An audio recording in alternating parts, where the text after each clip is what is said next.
Speaking of helping out, what a cool idea. You take a distillery and you start making hand sanitizer. Who would have thought of that? Well, this guy did. Mike Forsyth, the founder of Detroit City Distillery, joins us live in the MegaCast via Zoom. Hey, Mike, how you doing? Good. Thanks for having us. Well, good to have you. I got you punched up here now. Everybody can see at home. Can you describe what we're seeing there behind you and tell us a little bit about where you're at? Yeah, so we are at Detroit City Distillery. We're in the whiskey factory. You see a bunch of whiskey rested in some freshly charred white American oak barrels, soon to come to your home bar. Okay. Well, you must have a lot of willpower to be able to go to work with all that whiskey around all the time. Yeah, it's helpful this time. So it's been good. Mostly, producing hand sanitizer these days, but still fitting some whiskey production in when we can. I get it. So talk about that. I mean, and thank you on behalf of all of us in the community. Thank you very much for what you've done. And I know you're not the only one. A lot of other distilleries around the state of Michigan are doing the exact same thing. Tell us about what you're producing and why you got into this. Sure. So we've been producing about 3 weeks now. It was kind of instigated. The Detroit Police Department reached out to ask if we could help, and we were thinking about it. And so, we just jumped into action.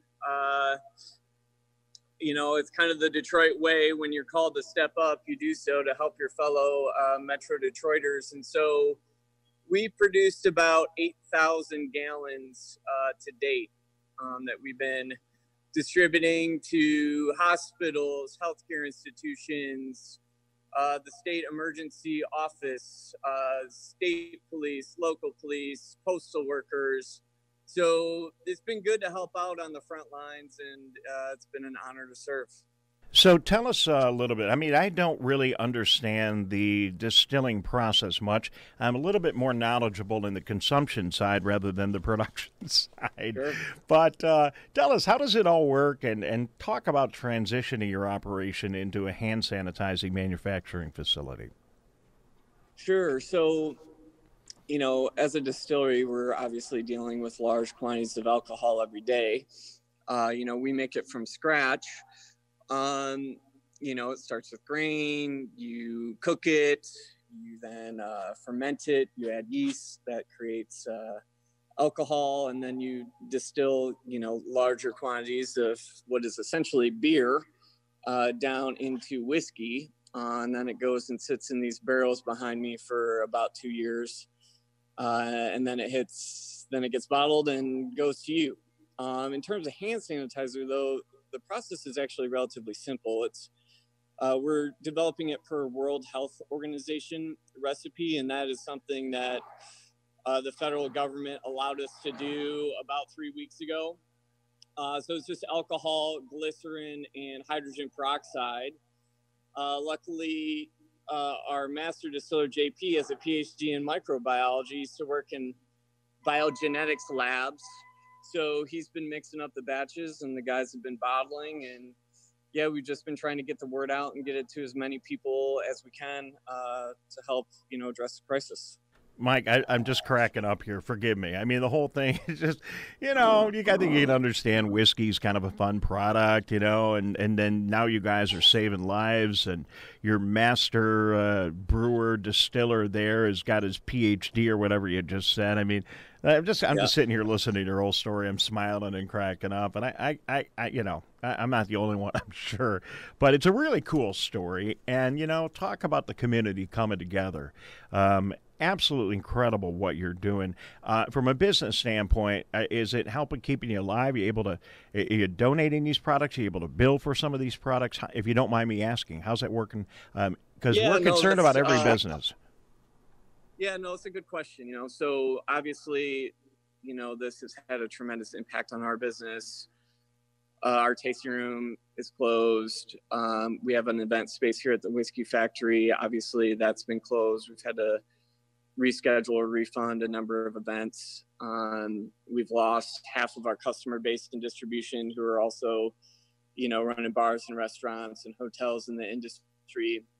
So the pivot to making hand sanitizer has really helped us keep afloat. We still, been able to keep half our staff employed, which is kind of priority number one.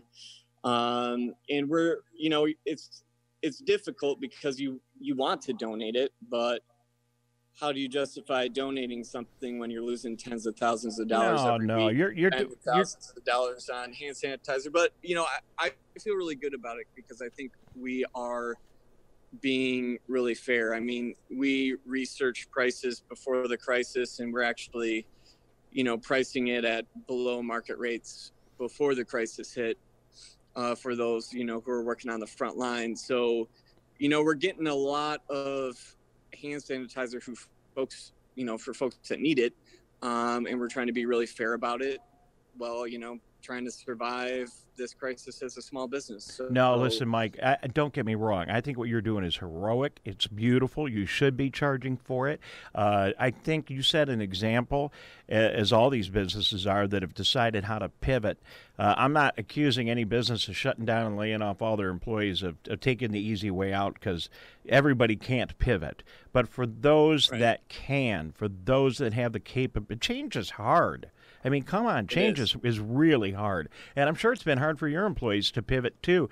But if you can pivot and you can help out, it's an amazing thing. And that's why I wanted to hear your story, because, you're making hand sanitizer, but you are also a business that had Right. to pivot. And you've been able to pull that off. How's that going with you and your employees? Good. I mean, we're in Detroit. They call it the arsenal of democracy for a reason, right? So, it feels good to be a part of the community and be on the front lines. I think that's what's keeping the guys going.